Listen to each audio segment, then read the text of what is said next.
I love every space in this apartment. It's just designed to suit how I live. I'm particularly drawn to caravans and yachts, boats, those sorts of things. A lot of my friends have kind of commented on the fact that I'll have a quite large space and then I'll start infilling it with other things to make it a bit smaller and cozier. I suppose I wouldn't feel at home in a really massive space. Plus I'd have to clean more. G'day, my name's Matt Reynolds. I am the founder of Matter Studio and we're in Beach Chalet today. It's an apartment that I designed and built myself. I live here on my own with my collections of books and sporting equipment, magazines and clothes. I've lived here since 2012, I think. I bought the place after jogging by one day and made an offer. Unfortunately, had the opportunity to buy it. It was pretty run down. Because it was in a state of little bit of disrepair, there was an opportunity there to come in and really tidy it up, and I thought I could get in here and do something special with it day to day. Entering the place, got a nice little art gallery here.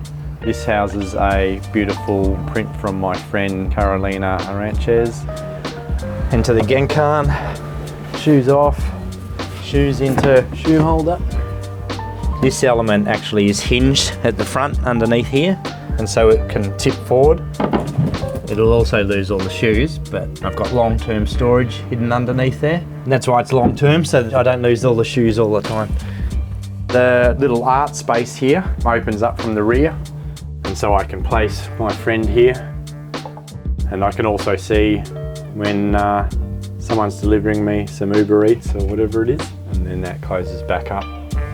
That's also chalkboard paint. I've never written on it, but I could write my recipes or shopping list on it, but I can't take that shopping list with me. And then overhead we've just got recycled offcuts from all the plywood joinery. So they're just a mixture of the different timbers that I've used, and they come through as the ceiling. There's a bit of pegboard behind that as well, and that masks where the original hallway light was. Kitchen's primarily black. It's got, again, cork floors, because if you drop something it's more likely to not break when it hits cork. I often do a black kitchen primarily so I can integrate all the appliances and make them kind of disappear in the bench top, etc. Skirting board drawers. IKEA used to do a skirting board drawer, they should bring it back. So that's an IKEA skirting board drawer. I think drawers give you the opportunity to get back to the back of the space really easily. Short-term pantry in there, long-term pantry over here. Tucked away in here, full-size microwave. This is an IKEA bench when they used to do solid timber benches. They don't do that anymore, unfortunately. This used to be an IKEA bench top, but then I've replaced it with offcuts from my dining table and then just stained it Japan black. Probably needs a new lease on life eventually. I might put a steel top on this or zinc or something like that. Even if I'm preparing a meal here, I've still got room to put ingredients along the back there as well. And that depth also gives me room around the back of my sink to hold those everyday appliances, which I tend to use more often than things that I'll store away. My glassware is all up above here, and I had the large windows behind that, and I wanted to make sure that I still kept the light coming through that space. And so what better place to store my glassware than in front of a window so I can still have the light come through that. I use this trolley for everything, and so that rolls out of the way, and then I just feel like I've got all of this room in my kitchen. I've got the classic triangle going with the fridge, the sink, the cooktop, but I also have the bin here, and so when I'm prepping food, all my food waste is going straight into the bin, so I can cook really efficiently here. The spotlights, I can reposition them so I'm not getting shadows from behind. I've also got LED lights hidden up inside. When I'm prepping food, the light's coming from a source in front of me, so I'm not overshadowing what I'm cutting, so I'm not going to chop my fingers off, hopefully. Beach Chalet evolved over kind of a 7-year period because I was working, you know, in big practice, and I was being sent overseas quite often. It meant that this is a long drawn out process to build the place. So I got to tinker on designs, but when I committed to a design, that's when I went downstairs and cut it out and built it. So I built a shed in the carport to then renovate this place. The fact that it was a larger car park, deeper, meant that I knew I could store things at the back and eventually build a shed. I'd figure out a room, draw it, and then I didn't do technical drawings. I'd literally write, I need a piece 300 millimeters by 700 millimeters by 15 mil, and then head downstairs and spend an entire day cutting out all of those objects so that I could then assemble them. Issue 2 of our magazine is all about finding ways to slow down in the city. Take a cue from our sloths. But don't go slow in getting your copy, because this baby is loaded with all the good things. Gentle and joyful urban art that invites us to pause, ponder and smile. Wild and wonderful architecture, and design full of optimism and a determination to do things differently. There are more small homes to explore and get lost in too. Inspiration for living lighter and finding poetry in the everyday. And a shitload of bricks. Get your copy now. Visit nevertoosmall.com/store.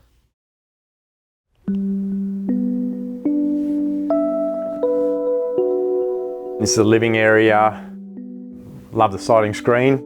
Creates a quiet, calm space when it's closed, and then when I open it up, you've got all that multimedia, etc. Behind here we've got more pegboard, so I can do things behind the TV and hang up different artworks. What's that thing on top of the TV? So I'm part of the Nielsen surveys, so I determine what Australia watches. So if it's crap TV or if it's good TV, I vote on it. What's good at the moment? I'm not going to answer that question on the grounds that I may incriminate myself. I have a lot of stuff, but I've also designed this space to hide a lot of stuff. So whilst, you look around here today and I've got tons of stuff on display, all my collections of books and magazines and other accoutrements from travelling around the world, you're seeing the tip of the iceberg. And Beach Chalet hides 80% of the stuff I own. Generally I close this down. I probably don't have both open at the same time, unless I'm watching self-help videos on how to exercise, but then I'll get the gym going. And so these are 2 curtains that can go all the way around the living room and carve it off as a separate room. And then you've got access to the wall bar. There's a yoga mat curled away. I am not going to show you a pull-up at the moment, but there's a pull-up bar. This element then goes down onto the wall bar. And you've got your home gym to do all your workouts. Not that I do many of them. Out to the balcony. Not the greatest day in Bronte this morning. Got a barbecue out here. It's on a slide out deck, and that was going to bang into my plants, and so it pulls out. Should have cleaned that after the last stake. Also got an irrigation system, and so then you can set your timer for different amounts of watering each day, and that plugs into my kind of crazy little water bottle here, so I can go away overseas and my plants will survive for a week or 2. And then behind you is the crazy overgrown jungle that's partly creating a screen to my neighbours next door. I've got sheer curtains here that go all the way across. I can also take these curtains all the way around the apartment, so overhead I've got a track, and these curtains can come around the dining table. If I do have more than 2 guests over here and I need to use these as beds as well, I can close this space right off. This curtain can then draw all the way across and go out of the way. The sofas, much like the sideboard and the coffee table, are all on wheels. If I have guests over, I can make these into beds. I think it is important to be able to move things around. I think probably the sleeping and couch configuration here in this living room drives a certain solution with the dining table. This configuration works so well that to reconfigure might block off access out onto the balcony and those sorts of things. Probably in the future, if I was doing more of these sorts of renovations, I'd try and build in just a little bit more flexibility with some of the furniture so that you can refresh it like you're a teenage kid in their bedroom and change the posters of your favourite rock band. At this end of the table, I've kind of set it up as a workstation, so I've got some hidden storage hidden under here, a ton of power outlets. So then I can just set up for a working day at home if I'm not using the guest room. I built the light myself as well and designed it. I wanted to make sure that this light wouldn't blow around when I had both doors open. And so I thought I can use dowel as a suspension member. And then I just got 2 pieces of brass tube and then put an LED strip light underneath them, and then probably poking out this side is a little bit of the cabling, but that goes up and into the ceiling and into the wiring, and hey presto, you've got a suspended feature light above your dining table. I wanted to kind of create the living space underneath the dropped ceiling. That said, I also needed to hide where the original light fixture outlets were in the ceiling. So I created a false ceiling of plywood so I could then run cabling wherever I wanted to. Here's a mistake in Beach Chalet. I'd done my measurements off the skinniest wine bottle available in the market without knowing it. And so unfortunately I can't get the bigger bottles in to these stacks, so they slide in at the other end, but it means that I've got to choose skinny bottles to go up the middle rack. This is linen cupboard and ironing board and all those necessary items that you need, all built specifically for the particular ironing board I had, toiletries, etc. Main bedroom. The back of the door, this is a map of Bronte, and so I think that's my unit block there. Above doors is an opportunity to put more storage, and then that way you also create a threshold coming into a room, like an entry space. There's a bit more storage, a bit more shoes overhead, and just cupboards for more storage, and then these are all the items you need to get to every day. Your wallet and your keys and your phones, etc. That's all IKEA systems, and I've just put a plywood front on them. These handles I made myself as well. Again, the pegboard reappears from the living room, so I can just slide these out, take the glass out so I can replace those prints. My dad was an optometrist, and that's one of the testing sheets that he had.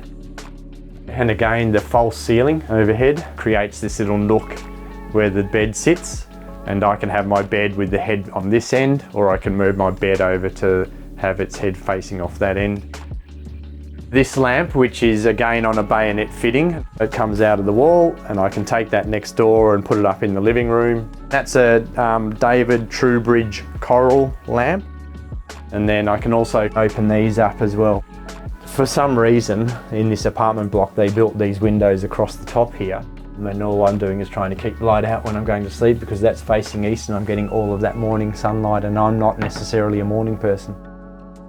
My wardrobe, and this is all basically IKEA kit, and then I've hacked the wardrobe doors because IKEA do separate glazed mirrored components so they don't crack on transport, but you can pull out the T-bars and just replace it with a whole sheet of mirror.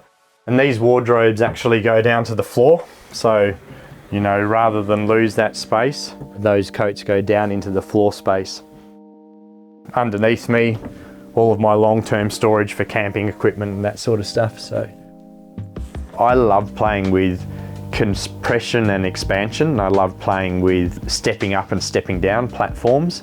My previous practice name was Platform Architecture, but it was too long when people were typing it into searches, and so I shortened that to Matter Studio, but I still love platforms. And it's about creating a sense of a different room without necessarily putting a wall in. All of a sudden I've created this elevated little zone that brings the ceiling down lower, even though the ceiling didn't change, but it creates a cozy nook in that space and doubles up with plenty of storage underneath. The platform is literally just built on timber stud work on top of the existing floor below. So if someone wants to come in here and pull that out, first of all I'd cry, but secondly they can just remove all of the timber and reconfigure it back to a flat floor. Guest bedroom. I'm fortunate enough to live alone and have this as a guest room for when visitors come over. If I do work from home, this is a beautiful space to work in, the tree canopy. These are both pull-out beds, so that'll slide out, the cushion unwraps. And this is a fold-down desk, so that will fold down against the wall when this big iMac isn't here, so that we can have both beds out if there's more than 2 people visiting. This is a big sliding wall panel, so this becomes the door. And there's also pin-up inspiration wall. A plywood ceiling to allow me to move lighting around. And I'm standing on a platform once again. And again, more storage underneath, quite slim drawers. It's kind of a hybrid room. It serves well as a guest room, but not well enough. And so I think I'm going to eventually replace all of this, put a queen size bed, window bed up against this wall, and then having built-in joinery along this wall with a fold down desk. So that will become quite a nice little nook. Bicycles as well. This is a steel frame that I had built for me when I used to race in the 1980s. Funnily enough, I got some Reynolds wheels, which is my last name. I basically add my plywood carcasses to kind of infill around things. Also having a support for this overhead cupboard to go across and keep all your silly collections of kids' toys that you've had since forever. My siblings might be kind of interested to know that I've got one of our first sets of Lego from the 1970s. And I think living small gives you an opportunity to keep editing how much you own and keep minimising. I'm not a minimalist, you can tell from where I live, but it also keeps a cap on how maximalist I might be. I find it difficult to throw pieces away, particularly because they remind me of when I bought them and where I bought them and a time in my life. And so I want to hold on to them, but I'm probably not wearing them as often and I'm not reading that book as much as I used to. And so that's a point in time where you have to think about letting go. And some of these things can be anchors. And so it's about letting go of those anchors and giving yourself an opportunity to live more life into the future. So bathroom, it's a bathroom and a laundry. Behind this screen is a washer and a dryer, and then 2 different drawers for whites and colours. All my laundry, detergents, etc. up in there. Little nook for the toilet. Nice piece of joinery here with fold out storage for all the mess that happens. Another cupboard here, mirrored cupboard door here. Living alone, I don't have to worry too much about going to the toilet or having a shower, but when guests are over, obviously we need a door. So I've got a sliding mirrored door there, high NAM in the background. And then for that extra bit of privacy, that can lock down through here. That's also got a hole on the other side so that if someone were to pass out in here, we can push it through with a pen and open the bathroom door up. I've installed heat lights so it doesn't get too cold in winter in here. So there's an infrared heat lamp and exhaust fan as well. That's Western red cedar. So sometimes it can smell like you're in a sauna, which is a lovely kind of smell to have in a bathroom, at least for me. Some people might not like that, but I love the smell of saunas. Beach Chalet helps me live the life I want to live because it's cozy, it's calm, it's tranquil. So it also serves its purpose. It's a functional space, you know, form follows function. Like, I'm sure other people couldn't live in this home the way I live in it, but things are designed to specifically suit my needs. Living small can be a challenge, but it's also a challenge I wanted to take on. You soon learn about efficiencies in life. I love designing for small space because there's always a solution to those problems. See the original apartment tour here and sign up to our newsletter for subscriber-only content and exclusive offers. Visit nevertoosmall.com/subscribe.